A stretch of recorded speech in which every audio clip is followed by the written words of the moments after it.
안녕하세요. 케빈입니다. 얼마 전에 아는 동생을 만났는데 그냥 보통 통장에 1,500만 원을 넣어두고 있다고 하더라고요. 파킹 통장이라도 만들려고 했는데 파킹 통장이라는 용어 자체를 아예 모르는 상황이었고요. 그래서 재테크에 대한 지식이 전혀 없는 분들을 위해 영상을 만들어 봤습니다. 정말 기본적인 것만 얘기할 거라 조금이라도 지식이 있는 분들은 재미삼아서 보시면 될 듯 합니다. 첫 번째로 가장 먼저 만들어야 할 통장은 파킹 통장이에요. 파킹 통장은 입출금을 자유롭게 할 수 있는 통장이고 하루만 넣어놔도 연 2.3%에서 4% 정도 이자를 주는 통장입니다. 보통의 입출금 통장은 은행마다 다르지만 금리가 연 0.1%에서 0.2% 정도예요. 100만 원을 1년간 넣어놔도 이자를 1,000원에서 2,000원 정도 받으실 수 있습니다. 이자를 그냥 아예 안 준다고 보시면 되고요. 하지만 연 4%짜리 파킹 통장에 100만 원을 넣어두면 단순하게 계산했을 때 1년에 4만 원의 이자를 받으실 수가 있어요. 그리고 하루만 넣어놔도 이자가 나와요. 100만 원을 열흘간 입금해뒀다가 출금하시면 그 열흘에 대한 이자 1,095원 정도가 들어옵니다. 그래서 무조건 만들어서 언제든지 쓸 수 있는 돈, 즉 여윳돈을 넣어두셔야 해요. 월급 통장으로 하셔도 좋고요. 은행마다 금리가 다르고 이자 지급 시기가 다르니까 이 부분을 고려해서 은행을 가입하시면 됩니다. 추천 통장은 다른 설명이 좀 필요해서 좀 이따가 말씀을 드릴게요. 참고로 이자에도 당연히 세금이 붙어요. 이자 소득세라고 하고요. 14%인데 농특세가 따로 붙어서 총 15.4%입니다. 그래서 이자 4만 원이 생기면 세금으로 6,160원이 자동으로 빠지고 실제로는 33,840원을 받으실 수가 있어요. 그리고 예금과 적금이 있어요. 은행에 따라서 목돈 모으기, 목돈 굴리기로 구별해서 각각 적금, 예금 위주의 상품을 모아두기도 합니다. 우선 은행에 대한 설명을 먼저 드릴게요. 은행이 돈을 버는 방법은 간단합니다. 여유자금이 있는 사람 또는 회사로부터 돈을 빌려와요. 그 대가로 이자를 지급하고요. 그리고 돈이 필요한 다른 사람 또는 회사에게 더 높은 이자로 돈을 빌려주는 거예요. 그러면 이 이자에 대한 차이만큼 은행이 수입이 되는 거고요. 이걸 예대마진이라고 부릅니다. 그래서 은행은 빌려오는 돈의 이자를 낮추려고 하고 빌려주는 돈에 대해서는 이자를 높이려고 합니다. 여기에서 제1금융권과 제2금융권에 대한 설명을 드릴게요. 제1금융권은 이름에 은행만 들어가고 규모가 크고 안정적입니다.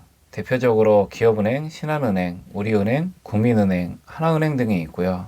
그래서 보통 낮은 금리의 적금과 예금을 내놓고 신용이 좀 확실한 사람 또는 기업에게 적당한 이자로 돈을 빌려줘요. 그래서 돈을 떼어먹힐 가능성이 낮고요. 또는 돈을 떼어먹히더라도 규모가 크니까 감당할 수 있고요. 제2금융권은 대표적으로 저축은행, 새마을금고, 농협, 수협, 신협 등이 있어요. 제1금융권보다 좀 더 높은 금리의 적금과 예금으로 돈을 모아서 신용이 좀 더 낮은 사람 또는 기업에게 높은 이자로 돈을 빌려줍니다. 그래서 돈을 떼어먹힐 가능성이 더 높고요. 또 규모도 좀 더 작기 때문에 돈을 많이 떼어먹히면 파산할 가능성도 있고요.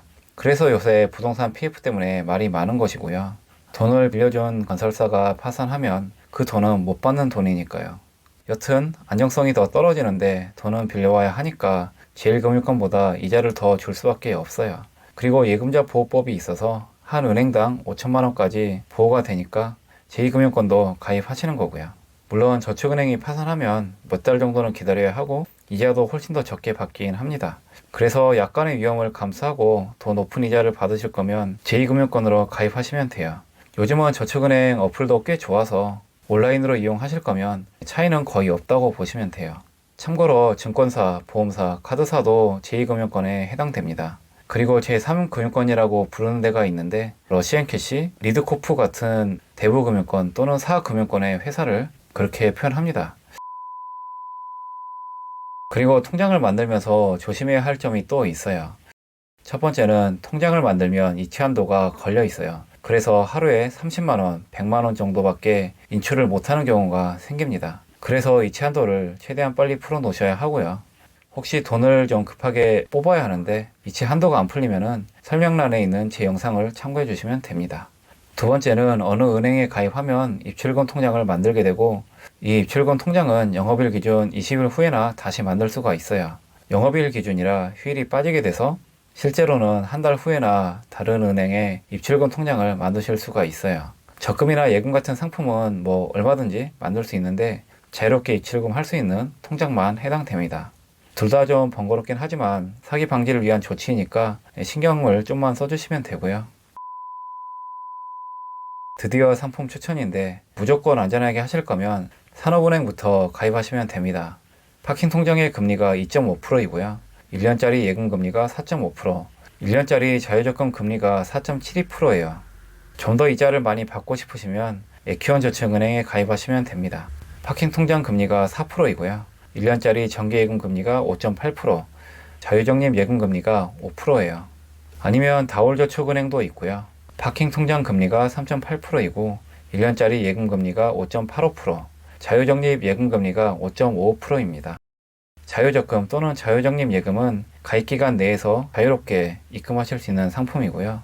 요즘은 적금금리가 그렇게 높지가 않아서 자유적립 예금을 적금처럼 사용하시는 것을 추천드려요. 자세한 내용은 역시 제 영상을 참고 부탁드리겠습니다. 이렇게 한 군데 먼저 가입해 두시고 우선 파킹 통장에 돈을 넣어 두세요. 그리고 상황에 따라서 적금과 예금을 가입하시면 됩니다. 한 달 지나면 또 다른 은행 통장을 가입하시고요. 영상을 최대한 짧게 만들어서 부족한 점이 좀 있을 듯 하네요. 궁금한 점은 댓글로 달아주시면 답변 드리겠습니다. 오늘 영상 도움되셨으면 구독과 좋아요 부탁드리고요. 다음에 더 좋은 영상으로 찾아뵙겠습니다. 감사합니다.